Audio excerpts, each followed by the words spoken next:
Good morning students. ఈరోజు మనం మన ఫస్ట్ యూనిట్లో ఒకసారి మనం రివిజన్ చేసుకుందాం. రెన్యూవబుల్ రిసోర్సెస్ ఆఫ్ ఎనర్జీ గురించి మనం మాట్లాడుకుందాం.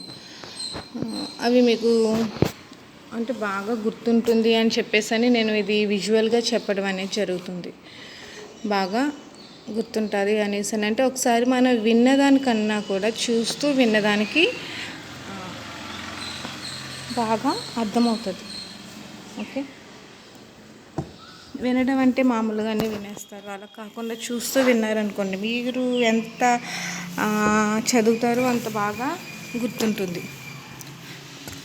ఒకసారి విజువల్ చూసిన తర్వాత మీరు మళ్ళీ ఒకసారి దాన్ని చదివితే మీరు ఎగ్జామ్లో అసలు మర్చిపోవటం అనేది ఉండదు.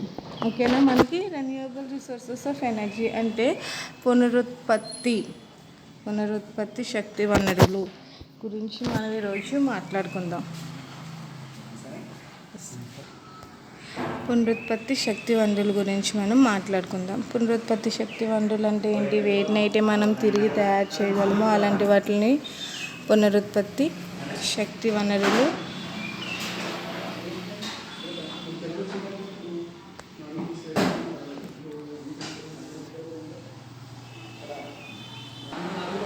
వీటినైతే మనం తిరిగి తయారు చేసుకోగలము అలాంటి వాటిని ఏమంటున్నాం అండి? పునరుత్పత్తి శక్తి వనరులు అని చెప్పేసి అంటున్నాం. అలాగే ఈ పునరుత్పత్తి శక్తి వనరులు అనేవి మనకి చాలా ఉపయోగకరమైనవి. ఎందుకంటే అవి పర్యావరణానికి ఎటువంటి హాని కూడా కలిగించవు. కాబట్టి వాటిని మనం తిరిగి మనం ఎన్నిసార్లు అయినా సరే వాటిని మనం తయారు చేసుకోవచ్చు అన్నమాట. పర్యావరణానికి హానికరం అనేది తక్కువ. పర్యావరణానికి అంటే ఎన్విరాన్మెంటల్ ఫ్రెండ్లీ నేచర్ కలిగి ఉంటాయి అన్నమాట. అంటే ఎటువంటి విష వాయువులు కానివ్వండి, విష పదార్థాలు కానివ్వండి, అవి బయటకి విడుదల చేసే స్వభావం వాటికి ఉండదు. కాబట్టి అలాంటి వాటిని ఏమంటాము? ఎన్విరాన్మెంటల్ ఫ్రెండ్లీ అంటాం అన్నమాట. అవి మనకి వాటిని పునరుత్పత్తి చేసే శక్తి వనరులుగా మనం మాట్లాడుకుంటాం. రెన్యూవబుల్ ఎనర్జీ రిసోర్సెస్ అని చెప్పేసి వాటి గురించి మనం మాట్లాడుకుంటున్నాం. ఈ నార్మల్గా అంటే మనం ఏం చెప్పుకున్నాం? ఒక 4 మాత్రమే చెప్పుకున్నాం. ఏంటి? Solar energy, wind energy, nuclear energy, biomass అని చెప్పేసి మనం మాట్లాడుకున్నాం కదా. అయితే ఇప్పుడు అంతకు మించి ఇంకా ఎక్కువ ఉన్నాయన్నమాట. వాటి గురించి మనం మాట్లాడుకుందాం. అంతకు మించి ఇంకా ఉన్నాయి. వాటి గురించి ఒకసారి అంటే రెన్యూవబుల్ ఎనర్జీ రిసోర్సెస్ అంటే మనకు వాతావరణానికి హాని కలిగించకుండా మళ్ళీ తిరిగి మనం పునరుత్పత్తి చేసుకునే వాటిని మనం ఎన్నైనా మాట్లాడుకోవచ్చు. అలాంటివి మనం ఇక్కడ ఒక 7 టైప్స్ చూద్దాం. 7 రకాలైన రెన్యూవబుల్ ఎనర్జీ రిసోర్సెస్ గురించి మనం ఇక్కడ మాట్లాడుకుందాం అన్నమాట. ఒకసారి చూడండి మీరు.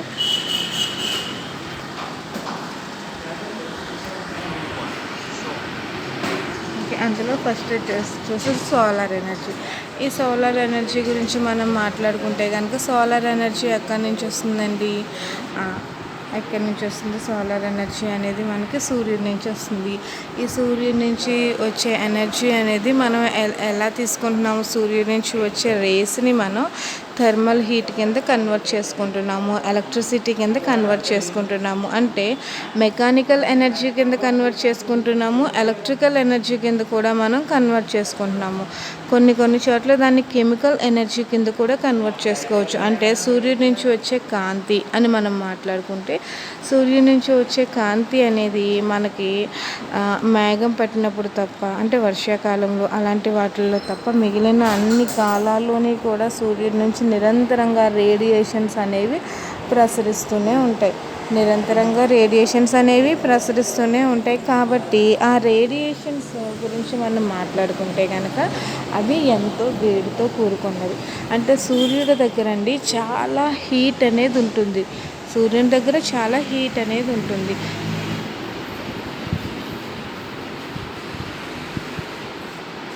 ఇందులో మనం చూసుకున్నట్లయితే ఈ సోలార్ ఎనర్జీని ఎలా కన్వర్ట్ చేస్తామంటే మనం ఇక్కడ చూడండి, పవర్ ప్లాంట్స్ తీసుకున్నాం కదా, ఫోటోవోల్టాయిక్ సెల్స్ ఇవి పైన ఉన్నాయి కదా, ఈ సెల్స్ని యూజ్ చేసుకొని ఇదే మనకి కాలేజ్లో కూడా ఉన్నదండి.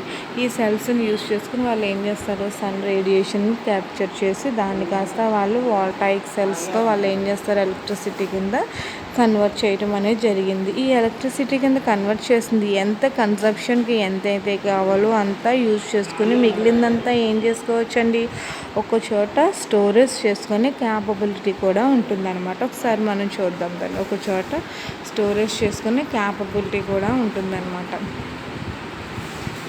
ఈ సోలార్ సెల్స్ని యూజ్ చేసుకుని డైరెక్ట్గా సోలార్ ఎనర్జీని ఎలక్ట్రికల్ ఎనర్జీ కింద కన్వర్ట్ చేసుకుంటాము. అయితే ఇది నిరంతరము జరిగే ప్రక్రియ. ఇది నిరంతరము జరిగే ప్రక్రియ.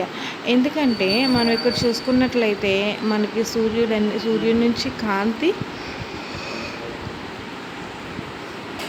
నిరంతరము వస్తుంది. కాబట్టి మనకి ఇది నిరంతరము జరిగే ప్రక్రియ. ఓకే, అయితే ఇక్కడ చూసుకున్నట్లయితే ఇందులో ఇప్పుడు ఎక్కువగా కూడా ఈ సోలార్ ఎనర్జీ నుంచి మనకి ఎలక్ట్రిసిటీని తీసుకోవటానికి కానివ్వచ్చు, దేనికైనా వాడుకోవటానికి ఎక్కువగా సోలార్ ఎనర్జీని యూజ్ చేసుకుంటున్నారనమాట. గవర్నమెంట్స్ కూడా, అంటే లోకల్ గవర్నమెంట్స్ కానివ్వచ్చు లేదా ఫెడరల్ గవర్నమెంట్స్ కానివ్వచ్చు, ఏ గవర్నమెంట్స్ అయినా కూడా సోలార్ ఎనర్జీని యూజ్ చేసుకుని ఎలక్ట్రిసిటీ కింద కన్వర్ట్ చేయడానికి ఎక్కువగా అది ఇష్టపడటం, మక్కువ చూపడం అనేది జరుగుతుంది. ఫర్ ఎగ్జాంపుల్ మీరు ఏంటది, ఇప్పుడు రోడ్స్లో వెళ్తూ ఉంటారు. రోడ్స్లో వెళ్ళేటప్పుడు మీకు ల్యాంప్స్ ఉంటాయి కదండి, లైట్లు ఉంటాయి. ఆ లైట్ల దగ్గర చిన్నది ఉంటుంది చూడండి, ఒక మనకి స్లేట్ అంతా, పలకంతా, లేకపోతే మీ అట్టంతా, మీ ఫ్లాంక్ అంతా అంతే ఏముంటుంది, ఒక చిన్న నల్ల ప్లేట్లా కనిపిస్తుంది. అది ఏంటండి, ఇవే మన సోలార్ సెల్ అనమాట. సోలార్ సెల్ నుంచి అది ఏం చేస్తుంది, మార్నింగ్ అంతా లైట్ని తీసుకుని, మార్నింగ్ అంతా రేడియేషన్ తీసుకుని అది స్టోర్ చేసుకుంటుంది. నైట్ అయ్యేసరికి ఏమవుతుందండి, ఎప్పుడైతే వాటికి మెకానిజం కూడా ఎలా ఉంటుంది, ఎప్పుడైతే చీకటి పడుతుందో ఆ టైంకి వెలిగే మెకానిజం ఉంటుందన్నమాట వాటిలో. అందుకనే రాత్రిపూట వెలుగుతాయి, మార్నింగ్ టైంలో వెలగవు. మనం ఇండైరెక్ట్గా చెప్పాలంటే అది కూడా ఒక టైప్ ఆఫ్ రోబో అనమాట.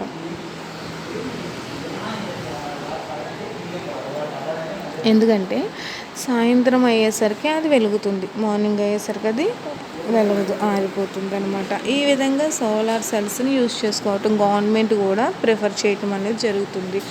అయితే మనకి ఇక్కడ ఈ సోలార్ ఎనర్జీని యూజ్ చేయటం వల్ల మనకి పొల్యూషన్ అనేది చాలా తక్కువగా ఉంటుంది. ఇందులో ఉన్న ఒకే ఒక డ్రాబ్యాక్ ఏంటంటే సోలార్ సెల్స్ని యూజ్ చేయటం అనేది చాలా ఖర్చుతో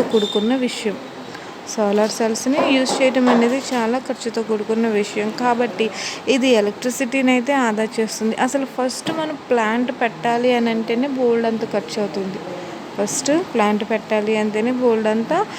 అవుతుంది. ఆ ఖర్చుని తట్టుకునే విధంగా ఉండాలన్నమాట. ఆ బోల్డ్ అంత ఖర్చు అవుతుంది. ఆ ఒక్క డ్రాబ్యాక్ తప్పించి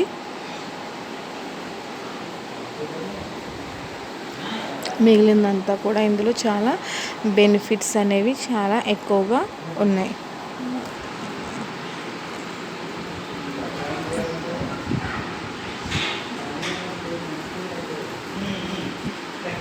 ఒకసారి చూడండి,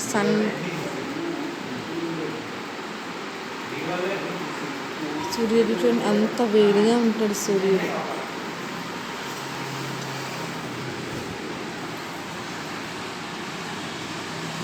అది సూర్యుడు కదండి, చుట్టూ గ్రహాలు తిరుగుతున్నట్టు. సెకండ్ వచ్చి మనం విండ్ ఎనర్జీ చూద్దాం. విండ్ ఎనర్జీ అనేది చూద్దాం. ఈ విండ్ ఎనర్జీ అంటే విండ్ మిల్స్ అని మాట్లాడుకున్నాం కదా. ఈ విండ్ ఎనర్జీతో మనకి ఏం చేస్తామంటే టర్బైన్స్ అనేది మనం యూజ్ చేయటం జరుగుతుంది. ఓకే, ఇక్కడ మనం విండ్ ఎనర్జీ నుంచి కమర్షియల్గా పవర్ని కూడా యూజ్ చేస్తాం. ఇవి చూడండి, అవి విండ్ మిల్స్ అంటాం వాటిని.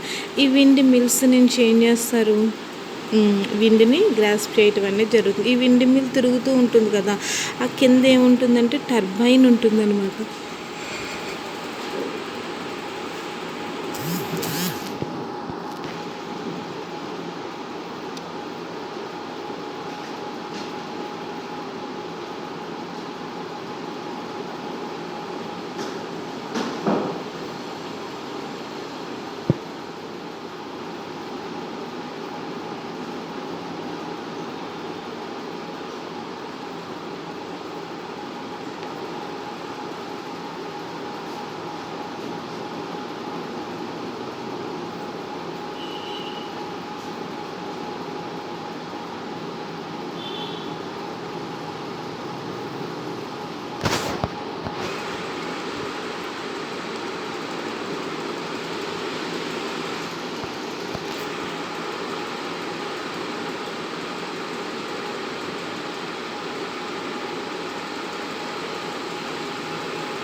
ఓకే. ఇక్కడ మనం చూసుకున్నట్లయితే ఇక్కడ ఏంటి విండ్ ఎనర్జీని యూజ్ చేస్తున్నాం కదా! ఈ విండ్ ఎనర్జీ అనేది ఎటువంటి పొల్యూషన్‌ని కలుగ చేయదు. ఎటువంటి పొల్యూషన్‌ని కాజ్ చేయదనమాట. ఇది ఏం చేస్తుంది ఓన్లీ టర్బైన్స్ అనేవి రొటేట్ అవుతూ ఉంటాయి. ఈ టర్బైన్స్ రొటేట్ అయినప్పుడు ఈ విండ్ యూజ్ చేసుకుంటున్నాం కదా! అంటే ఏం చేస్తున్నాం మనం ఇక్కడ ఆ ఫ్యాన్స్ తిరుగుతూ ఉన్నాయి కదండీ!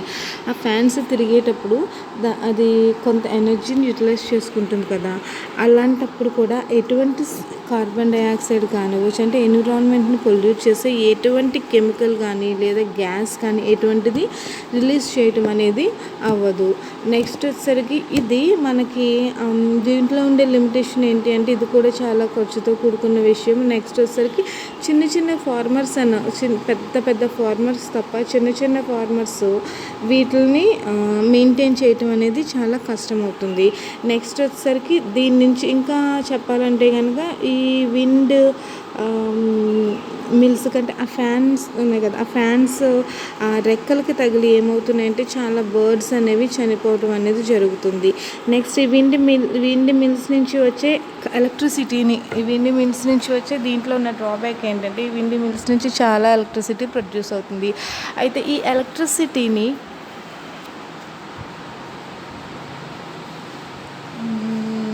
యూటిలైజ్ చేసుకునేటప్పుడు దీన్ని ట్రాన్స్పోర్ట్ చేయటం అనేది కొంచెం కష్టంగా ఉంటుందన్నమాట. దీన్ని ట్రాన్స్పోర్ట్ చేయటం అనేది కొంచెం కష్టంగా ఉంటుంది. అయితే ఈ ట్రాన్స్పోర్ట్ అనేది దేని ద్వారా జరుగుతుందంటే ట్రాన్సిషన్ లైన్స్ ద్వారా జరుగుతుంది. ఈ ట్రాన్సిషన్ లైన్స్ ద్వారా జరిగినప్పుడు అక్కడ కొంచెం అది చాలా ఖర్చుతో కూడుకున్నది అనమాట. ట్రాన్సిషన్ లైన్స్ ద్వారా ఏం జరుగుతుంది, ట్రాన్స్పోర్ట్ అనేది జరుగుతుంది. అయితే ఈ ట్రాన్స్పోర్ట్ అనేది చాలా ఖర్చుతో కూడుకున్న విషయం అన్నమాట. అండ్ నెక్స్ట్ వచ్చేసరికి ఈ విండ్ మిల్ ఉంది కదా, దాని నుంచి టర్బైన్స్ తిరిగేటప్పుడు కానివ్వచ్చు, ఈ ఫ్యాన్ రెక్కలు తిరిగేటప్పుడు కానివ్వచ్చు, కొంత నాయిస్ అనేది జనరేట్ అవుతూ ఉంటుంది. ఏం చేస్తుందండి, నాయిస్ అనేది జనరేట్ అవుతూ ఉంటుంది. ఇది కూడా ఒక డ్రాబ్యాక్ కింద చెప్పుకోవచ్చు. ఎందుకంటే సిటీస్ వాళ్ళు దీన్ని ఎక్కువగా అపోజ్ చేయటం అనేది జరుగుతుంది అనమాట. నెక్స్ట్ వచ్చేసరికి మనం వైల్డ్ లైఫ్ కూడా కొంచెం ఇబ్బంది కలిగిస్తుంది ఇది. నెక్స్ట్ వచ్చేసరికి మనం ఇక్కడ చూసుకున్నట్లయితే టైడల్ ఎనర్జీ లేదా హైడ్రో ఎలక్ట్రిక్ ఎనర్జీ అని మనం మాట్లాడుకోవచ్చు. టైడల్ ఎనర్జీ కానివ్వచ్చు లేదా హైడ్రో ఎలక్ట్రిక్ ఎనర్జీ. టైడల్ ఎనర్జీ అంటే కనుక మనకి టైడల్ ఎనర్జీ అంటే సముద్రం నుంచి వస్తుంది. హైడ్రో ఎలక్ట్రిక్ ఎనర్జీ అంటే కనుక డ్యామ్స్ నుంచి వచ్చేదాన్ని ఏమంటారంటే హైడ్రో ఎలక్ట్రిక్ ఎనర్జీ అని చెప్పేసి అంటారు. ఇక్కడ చూడండి, ఇక్కడ మీకు కనిపిస్తున్నాయి కదా, వాటిని ఏంటంటే అది టర్బైన్స్ అనమాట. అవి ఏంటండి, టర్బైన్స్. ఈ టర్బైన్స్ కిందకంట మూమెంట్ అనేది ఉంటుంది. ఇక్కడ ఏం చేస్తుంటే ఎలక్ట్రిసిటీ గ్రాస్ప్ చేసేది మనకు పైకి కనిపిస్తుంది. దాని లోపల ఏముంటాయంటే ఫ్యాన్స్లా ఉంటాయన్నమాట. అది కూడా అదేం చేస్తుంది,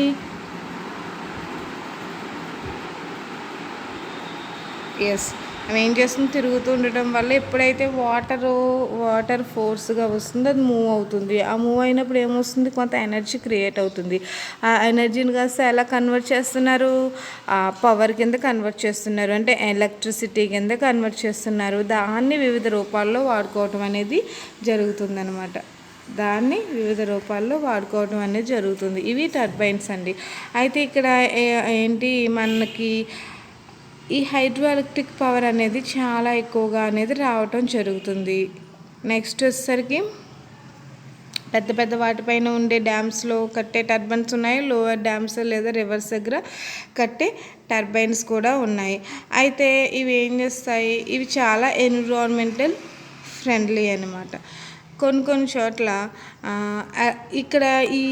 కొన్ని చోట్ల అంటే ఏంటంటే ఫర్ ఎగ్జాంపుల్ USA అలాంటి దేశాల్లో ఏం జరుగుతుందంటే ఎలక్ట్రిసిటీ ప్రొడ్యూస్ అవుతుంది కదా, ఆ ప్రొడ్యూస్ చేసిన వాళ్ళు ఉపయోగించుకోగా ఇంకా మిగిలిపోయిన ఎనర్జీని స్టోర్ చేయడానికి వాళ్ళకి వీలు అవ్వట్లేదు అనమాట. Okay, they are able to produce for consumption. ఇక్కడ చూడండి, the storage system may need to use fossil fuel to pump water free, although hydroelectric power does not pollute the air. అంటే ఇక్కడ ఏం చేస్తుంది, వాళ్ళు మిగిలిపోతుంది కదా చాలా ఎనర్జీ, దాన్ని స్టోర్ చేయడం కొంచెం కష్టమే, మిగిలిన వాటికి అన్నిటికి ఉపయోగించుకుంటున్నారు అన్నమాట.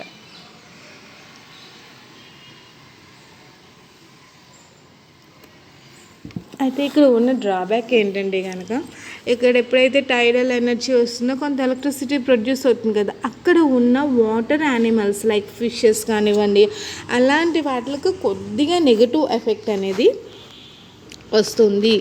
ఎయిర్ని అయితే పొల్యూట్ చేయదు, కానీ అక్కడ ఉండే వాటర్ యానిమల్స్కి కొద్దిగా ఎఫెక్ట్ ఇస్తుంది అని చెప్పేసి ఇక్కడ that live in them, changing water levels, current and migrate paths from many fishes and other freshwater ecosystems. Fishes and other freshwater ecosystems. Okay, next వచ్చేసరికి జియోథర్మల్ హీట్. ఇక్కడ చూసుకున్నట్లయితే జియోథర్మల్ హీట్ అనేది ఎలా వస్తుందంటే, ఇంకోటి చూసుకుంటే అండి జియోథర్మల్ ఎనర్జీ. జియోథర్మల్ ఎనర్జీ అంటే ఏంటంటే భూమి లోపల నుంచి వచ్చే ఎనర్జీ అనమాట. మీరు ఇంతకుముందు క్లాసెస్లో ఎప్పుడైనా చదువుకుంటారు, ఏంటి వేడి నీటి బొగ్గలు అని చెప్పేసి మాట్లాడుకుంటారు కదా, వేడి నీటి బొగ్గలు. మీరు అంటే ఏంటి, భూమి లోపల నుంచి వేడిగా వేడి నీళ్ళు అనేవి వస్తాయి, కొన్ని ప్లేసెస్లో వస్తాయని చెప్పేసి మాట్లాడతారు కదా, అలాంటివి అనమాట. అంటే కొన్ని 4 బిలియన్ ఇయర్స్ క్రితమే అవి ఏర్పడటం అనేది జరిగింది. మనకు బాగా తెలిసింది ఒకటి మాట్లాడుకుందాం. ఫర్ ఎగ్జాంపుల్ వాల్కనిక్ ఎరప్షన్స్, పర్వతాలు వాల్కనిక్ ఎరప్షన్స్ అంటే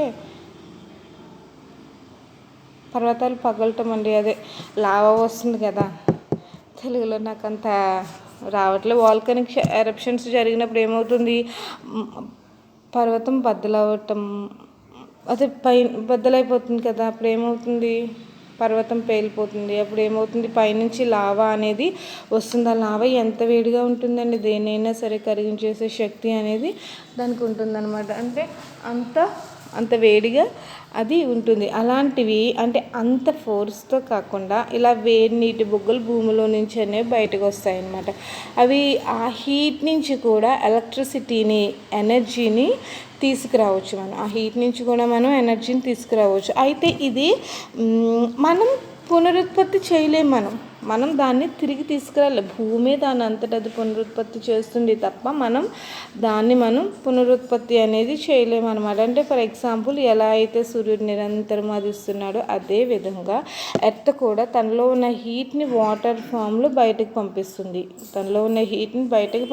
అది నిరంతరము జరిగే ప్రక్రియ. ఎందుకంటే మనకి భూమి లోపల పొరల్లోకి వెళ్ళే కొద్దీ కూడా ఏమవుతుందండి, వేడి అనేది పెరిగిపోతూ ఉంటుంది. భూమి లోపల పొరల్లోకి వెళ్ళే కొద్దీ మనకి ఏమవుతుంది, వేడి పెరిగిపోతూ ఉంటుంది. కాబట్టి ఆ వేడి ఎక్కడో ఒక చోట ఇలా నీటి రూపంలోకి బయటకు వచ్చేస్తుంది అనమాట. అలా దాన్ని మనం ఏం చేస్తున్నాము, ఎనర్జీ కింద కన్వర్ట్ చేస్తున్నాము. ఇక్కడ చూడండి ఒకసారి, అది ఏకంగా భూమి లోపల ఆ నీరు అంత పొగలుగా బయటకు వచ్చేస్తుందంటే అంతలా ఉడికిపోతున్న, అంత వేడిగా ఉన్నాయన్నమాట. కాబట్టి ఆ ఎనర్జీని ఎలా యూజ్ చేసుకోవచ్చు, మనం థర్మల్ ఆ ఎనర్జీని మనం యూటిలైజ్ చేసుకోవటం ద్వారా, టర్బైన్స్ కానీ అది చేయటం ద్వారా మనకి ఏమవుతుందంటే అది ఉపయోగపడుతుంది. అయితే దీంట్లో ఉన్న లిమిటేషన్ ఏంటంటే దీనిపైన ఇన్ఫ్రాస్ట్రక్చర్ని బిల్డ్ చేయటం అనేది చాలా కష్టం. అనమాట. అందువల్ల ఏమవుతుందంటే కొంచెం ఇది ఖర్చుతో కూడుకున్నది, అలాగే ఇది పొల్యూషన్ని తక్కువగా కలుగు చేస్తుంది. ఒకవేళ అక్కడ అది కోల్పోయామనుకోండి, అంటే అక్కడ అది లేదనుకోండి,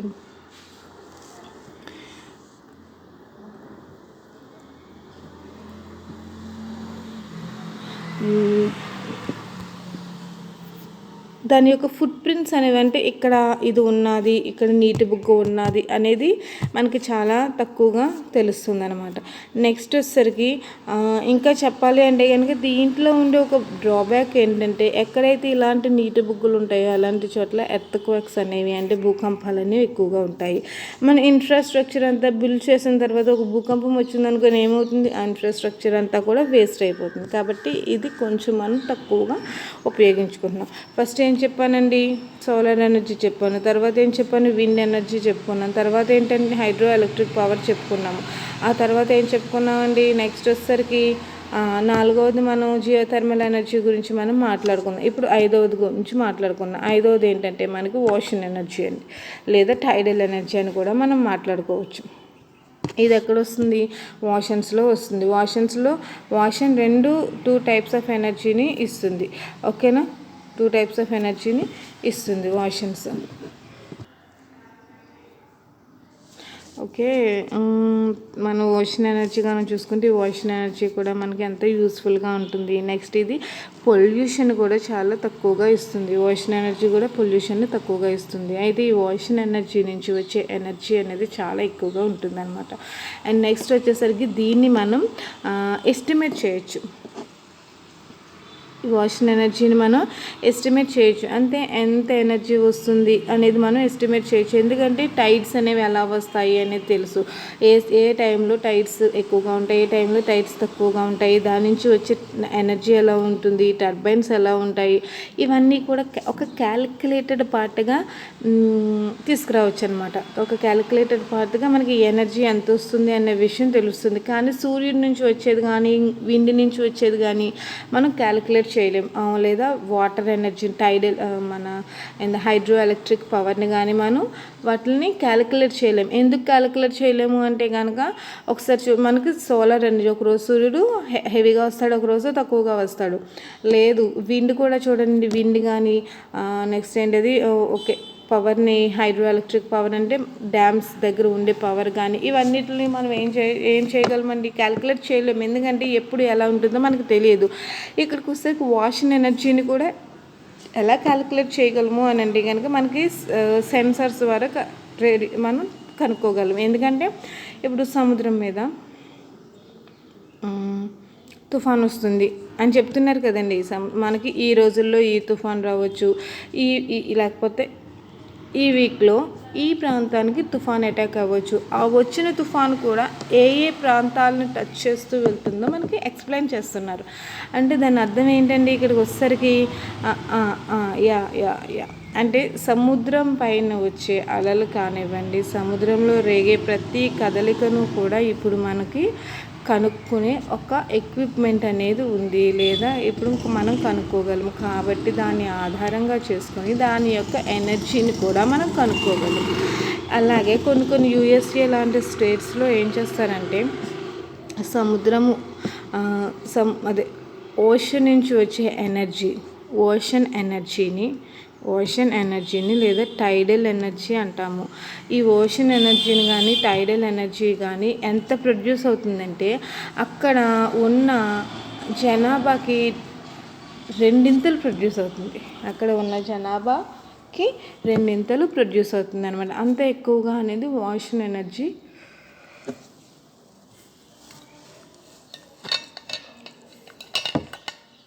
వస్తుంది. అదేవిధంగా మనం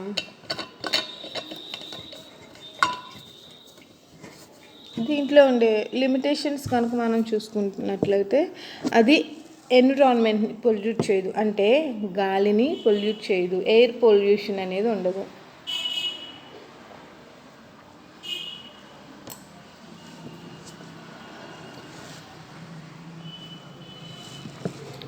ఎయిర్ పొల్యూషన్ అనేది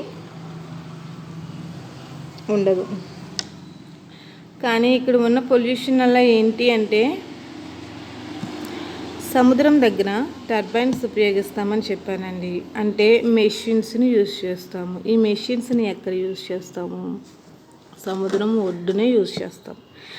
ఎప్పుడైతే సముద్రపు ఒడ్డునే యూజ్ చేసామో మెషిన్స్ని మనం ఒక చోట ఫిక్స్ చేయాలి కదా. మెషిన్స్ని ఫిక్స్ చేయాలి. అంటే ఫిక్స్ చేసినప్పుడు ఏమవుతుందంటే ఓషన్ యొక్క ఫ్లోర్ అంతా కూడా ఎక్కడైతే ఫిక్స్ చేస్తున్నారో ఆ ఓషన్ ఫ్లోర్ అంతా కూడా పాడైపోవటం అనేది జరుగుతుంది. ఓషన్ ఫ్లోర్ అంతా కూడా పాడైపోవటం అనేది జరుగుతుంది. అలాగే అక్కడ ఉండే ఎకో సిస్టమ్ అంతా దెబ్బతింటుంది. ఫ్లోరల్ అంటే పుష్పాలను, ఫానా అంటే జంతువులను, ఓకే.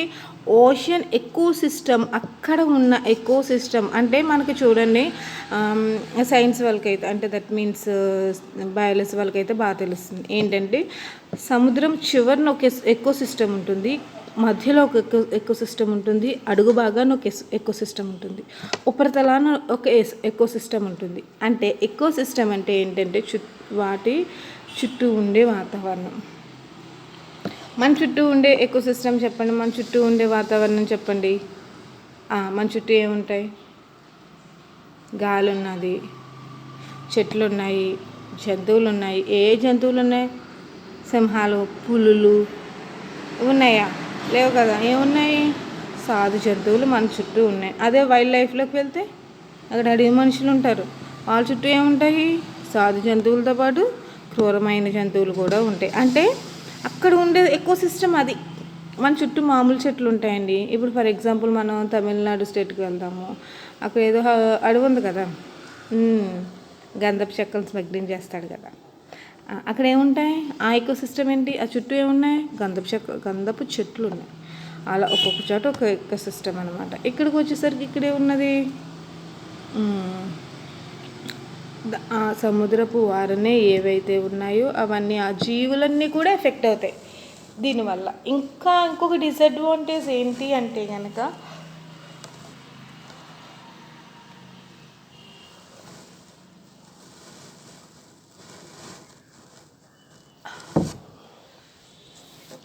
సముద్రపు తీర ప్రాంతాలలో ఉన్న ప్రజలకు మాత్రమే ఈ ఎనర్జీ అనేది బాగా ఉపయోగపడుతుంది. సముద్ర తీర ప్రాంతానికి దూరంగా ఉన్న వారికి ఈ ఎనర్జీ అనేది తక్కువగా ఉపయోగపడుతుంది. వాళ్ళు ఎనర్జీ సోర్సెస్ కోసం వేరే ఆల్టర్నేటివ్ వేరే ఒకటి చూసుకోవాల్సి వస్తుందన్నమాట. ఇవి 2 డ్రాబ్యాక్స్ కింద చెప్పడం జరుగుతుంది.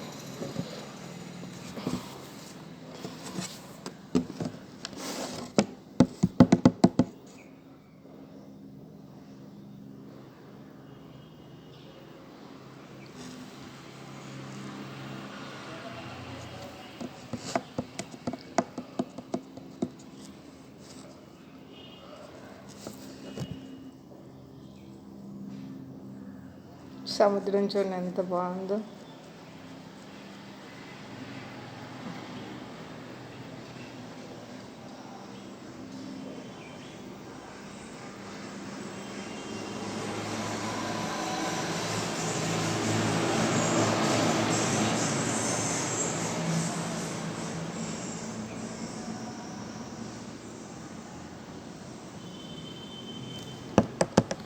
నెక్స్ట్ వచ్చేసరికి మనకి న్యూక్లియర్ ఎనర్జీ.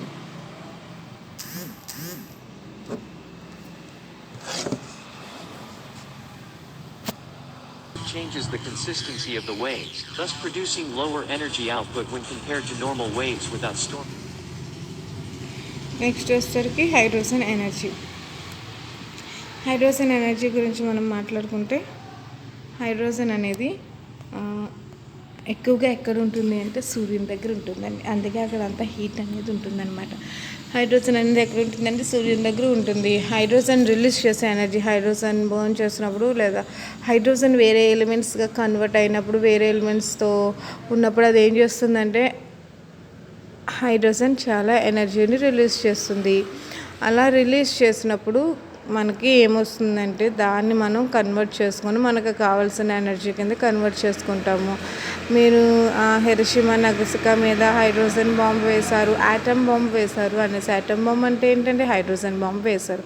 ఇప్పటికీ కూడా అక్కడ ఆ రేడియేషన్స్ ఇంకా వస్తూనే ఉన్నాయన్నమాట. అంటే అంత ఎన్ని సంవత్సరాల్లో అయిపోయింది, అంత పవర్ఫుల్ ఎనర్జీని హైడ్రోజన్ అనేది రిలీజ్ చేస్తూ ఉంటుంది అనమాట. అందుకని అక్కడ మనం సూర్యుని దగ్గర చూసుకున్నట్లయితే నిరంతరము హైడ్రోజన్ అనేది ఎప్పుడు కూడా కొన్ని యాటమ్స్ ఏమో విడిపోతూ ఉంటాయి, కొన్ని యాటమ్స్ ఫ్యూజ్ అవుతాయి, కొన్ని విడిపోతాయి. అంటే న్యూక్లియర్ అక్కడ మనం ఇక్కడ మాట్లాడుకుంటే హైడ్రోజన్ ఎనర్జీ దగ్గర మాట్లాడుకుంటే న్యూక్లియర్ ఫ్యూజను, న్యూక్లియర్ ఫిషను, కేంద్ర విచ్ఛిత్తి, కేంద్ర సంయోజనము 2 కూడా జరుగుతాయి అన్నమాట. జరగడం ద్వారా ఏమవుతుంది, అధిక ఎనర్జీ అనేది విడుదలవ్వటం జరుగుతుంది. ఇది నిరంతరము జరిగే ప్రక్రియ. అయితే ఈ హైడ్రోజన్ దీంట్లో ఉండే యూజ్ ఏంటంటే ఇది అట్మాస్ఫియర్ ఫ్రెండ్లీ. ఎందుకంటే హైడ్రోజన్ ఎటువంటి CO2 గ్యాస్ కానీ కార్బన్ డైఆక్సైడ్ గ్యాస్ కానీ అలాంటిది ఏమీ రిలీజ్ చేయదు కాబట్టి ఇది అట్మాస్ఫియరిక్ ఫ్రెండ్లీ అనమాట. నెక్స్ట్ దీంట్లో ఉండే లిమిటేషన్స్ ఏంటంటే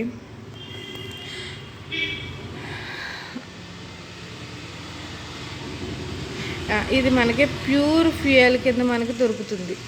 ఎందుకంటే మనకి చూడండి రాకెట్స్లో యూజ్ చేసేది హైడ్రోజన్ ఫ్యూయల్ ఎక్కువ దీన్ని యూజ్ చేస్తారనమాట. క్లీన్ ఫ్యూయల్ కింద దొరుకుతుంది. బ్యాటరీస్లో కూడా వీటిని యూజ్ చేయడం అనేది జరుగుతుంది అనమాట. అయితే హైడ్రోజన్ అనేది ఎక్కడి నుంచి వేరే ఎలిమెంట్స్ నుంచి తీసుకోవటం ద్వారా జరుగుతుంది. అందుకే అది తక్కువ యూజ్ చేయడం జరుగుతుంది అనమాట. నెక్స్ట్ వచ్చేసరికి బయో ఎనర్జీ అని. నెక్స్ట్ 7th వచ్చేసరికి బయోమాస్ లేదా బయో ఎనర్జీ. దీన్ని ఎలా తయారు చేస్తాం అనేది మనం ఇంతకుముందు క్లాస్లో చాలా బాగా నేర్చుకున్నాం. ఏం చేసాం, మనం ఇలాంటి పెద్ద పెద్ద కంటైనర్స్ తయారు చేస్తారని చూడండి. ఇలాంటి పెద్ద పెద్ద కంటైనర్స్ ఉంటాయని ఆ కంటైనర్స్లో ఏం చేస్తారని గృహ వేస్ట్ కానివ్వండి, చెరుకు చెత్త, కుళ్ళిపోయిన అవి, వాటితో పాటు పేడ, కొంచెం నీరు, ఇలాంటి వాటినంతా కూడా స్లర్రీగా తయారు చేసినప్పుడు దాన్ని క్లోజ్ చేసేస్తే ఆక్సిజన్ లేని సమక్షంలో బ్యాక్టీరియా ఎనరోబిక్ రెస్పిరేషన్ జరుపుకుంటుంది. అప్పుడు మీథేన్ గ్యాస్ అనేది ఎక్కువగా విడుదలవుతుంది.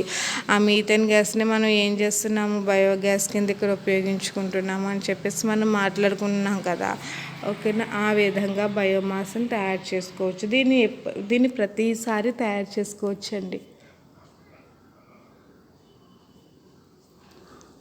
ఎందుకంటే గృహ వ్యర్థాలు వస్తూనే ఉంటాయి, పశు వ్యర్థాలు వస్తూనే ఉంటాయి కాబట్టి వాటిని మనం నిత్యము తయారు చేసుకోవచ్చు. కాబట్టి దీన్ని మనం రెన్యూవబుల్ ఎనర్జీ రిసోర్సెస్లో చేర్చడం అనేది జరుగుతుంది.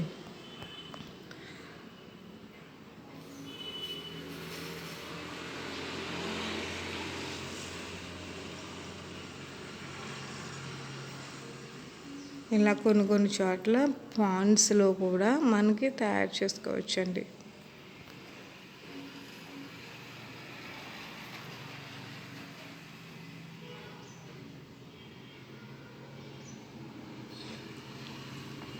అయితే ఇక్కడ మనం అనుకోవచ్చు పొల్యూషన్ జరుగుతుంది కదా అని. ఎంత పొల్యూషన్ అయితే జరుగుతుందో, ఎంత కార్బన్ డైఆక్సైడ్ అయితే రిలీజ్ అవుతుందో ఆ కార్బన్ డైఆక్సైడ్ అంతా కూడా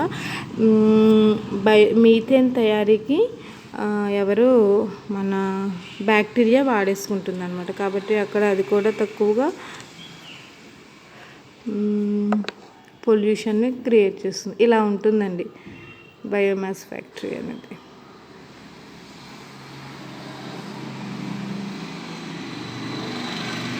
okay, thank you so much. ఇప్పటి వరకు మీరు క్లాస్ విన్నందుకు. ఇంకా ఈ విధంగా రెన్యూవబుల్ ఎనర్జీ రిసోర్సెస్ అనేవి ఉన్నాయి. ఓకే స్టూడెంట్స్, మీకు ఈ క్లాస్ అర్థమైందని నేను అనుకుంటున్నాను. Thank you so much.